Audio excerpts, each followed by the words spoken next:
that it was a doubler tonight, so here is review number 2.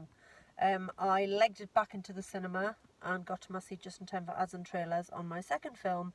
I've got a weird hair vibe. Hang on, let's just sort that out. Looks like I've gone through a hedge. Ma was my second film tonight, so this is from Blumhouse, who make a lot of horror films, and it stars Octavia Spencer, who I think is magnificent. Trailers looked great, edgy. Premise is teenagers trying to get somebody to buy them booze. Obviously drinking age in the States is 21, although these kids are like 16.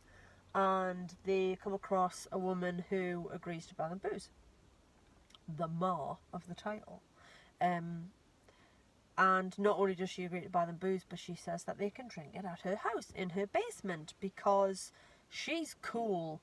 And being 16-year-olds and being a bit stupid, they're like, yeah, why not? Let's go and party at Mars. And then it all goes badly wrong. So I got all that from the trailer. And like I say, I have so much time for Octavia Spencer. I think she's an outstanding actress. She won Best Supporting Actress for The Help. Won the Oscar a few years ago. I have mixed feelings about The Help. I do think it's superb. However, I read the book first and the book's way better. Director of that was Tate Taylor of The Help, and he also directed this. So it's his second time working with Octavia Spencer, and also in a small cameo role, another Academy Award winner, the incomparable Alison Janney, who as a West Wing fan I absolutely love, and not just as a West Wing fan, because she is the nuts. I'm all over the place here. Did I like Ma? Not really. I mean, it was alright. It had real potential. I don't know, it just... I can't put my finger on it. And I know if you're coming to this for a review and you kind of want me... If I'm going to say I don't like it, I should be able to tell you why. It was okay. She was very good. Octavia Spencer was very good in the lead. She was just the right level of sinister. The teenage cast were good as well. Oddly, Diana Silvers, who plays the female lead of Maggie, I had just seen in Booksmart in a smaller role. She's very good. Her and her mum, played by her actual Ma, played by Juliette Lewis, have just arrived back in small town America, which you then find out is where her mother grew up and went to high school, so they're running into people from then.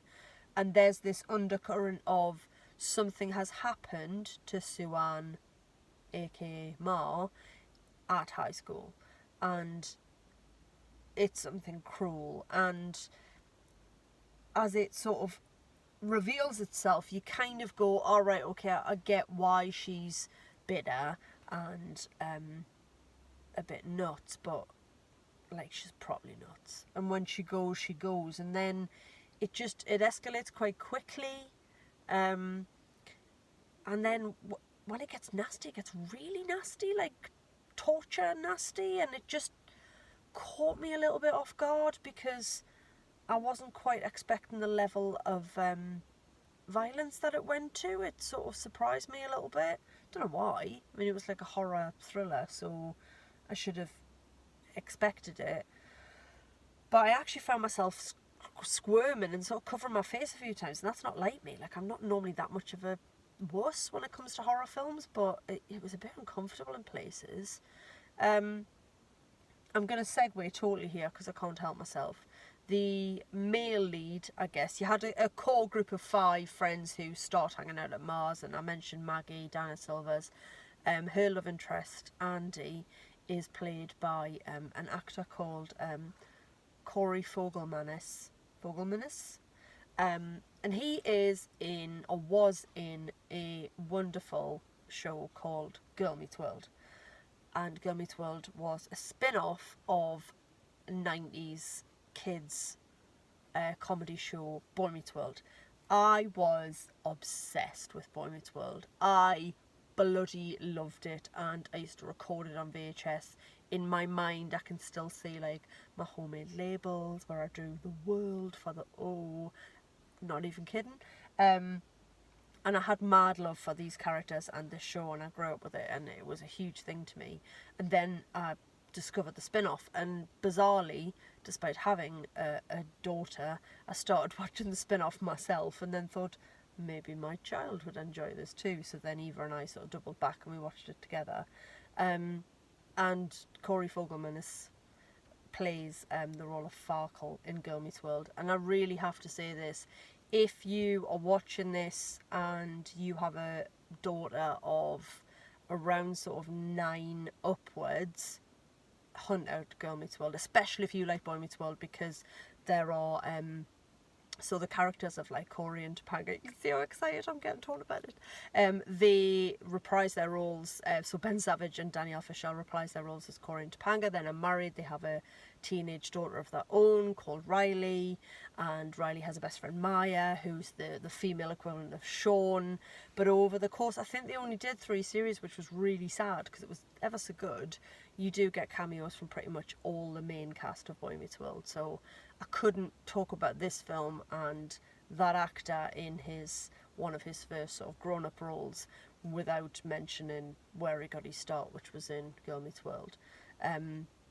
So yeah, Ma was alright.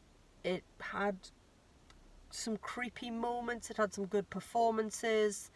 It just didn't quite click for me. I don't know why, but yeah, it wasn't as good as I was hoping it would be, I think is the best way to put it. But, you know, good performances, especially from the leads, the young leads, and I'm going to say her name again, Octavia Spencer in the lead. But overall, a bit neither here nor there. And actually a bit nasty in places, a bit nastier than I was prepared for. But there you go, you can't win them all. So out of tonight's 2 films, Booksmart gets my big thumbs up.